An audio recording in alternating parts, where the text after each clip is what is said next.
বড় পর্দায় মুক্তির পর সেভাবে সফলতা না পেলেও টিভির পর্দায় আসার পর দর্শক মহলে ব্যাপক ঝড় তুলেছে সনম তেরি কসম।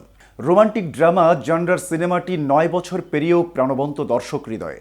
সিনেমায় সারু চরিত্রে অভিনয় করে বলিউডে ব্যাপক সাড়া ফেলেছিলেন পাকিস্তানি অভিনেত্রী মাওরা হোসেন।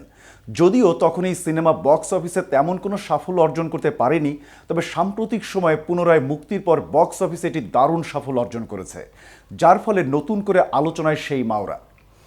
এখন কোথায় সেই নায়িকা? এতটা আলোচনায় আসার পরও কেন আর কোনো বলিউড সিনেমায় দেখা যায়নি তাকে? এসব প্রশ্নের উত্তর দিলেন অভিনেত্রী নিজেই। আরও বিস্তারিত থাকছে প্রতিবেদনের বাকি অংশে।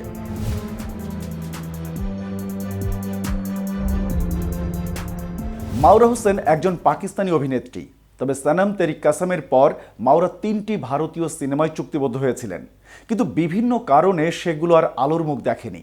সম্প্রতি পিঙ্ক ভিলার এক সাক্ষাৎকারে ক্যারিয়ারের অজানা গল্প তুলে ধরেন মাওয়া। এ সময় তিনি জানান তিনি সিনেমাগুলোর কাজ শুরু করেছিলেন, তবে কিছু কারণে তাকে সরে আসতে হয়। এই অভিনেত্রী আরও জানান, যেহেতু সেই প্রকল্পগুলোর অংশ হতে পারেননি, তাই সেগুলো নিয়ে কথা বলতে একেবারেই আগ্রহী নন মাওয়া। এ সময় সনম তেরি কসম 2 এ অভিনয়ের সম্ভাবনা নিয়ে অভিনেত্রী তার মতামত শেয়ার করেন। তিনি জানিয়েছেন চরিত্রটিতে আবার ফিরতে তিনি আগ্রহী রয়েছেন, তবে অন্য কেউ যদি এই চরিত্রে অভিনয় করে তাতেও সমান খুশি হবেন এই সুন্দরী।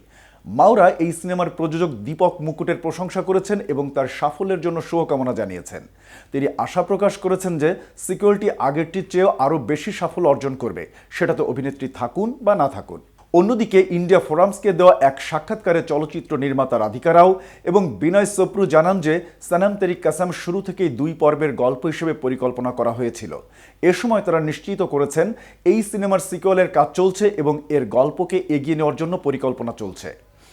ব্যক্তিগত জীবনে সদ্যই বিয়ে করেছেন জনপ্রিয় পাকিস্তানি মডেল ও অভিনেত্রী মাওরা হোসেন।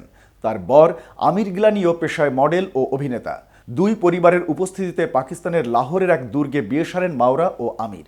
5 বছর প্রেমের সম্পর্ক ছিল তাদের। এদিকে সময়টা ভালো যাচ্ছে না বলিউড অভিনেতা সাইফ আলী খানের। গেল মাসে হামলার শিকার হয়ে হাসপাতালে থাকতে হয়েছে তাকে। এরপর ধীরে ধীরে স্বাভাবিক জীবনে ফিরছেন তিনি।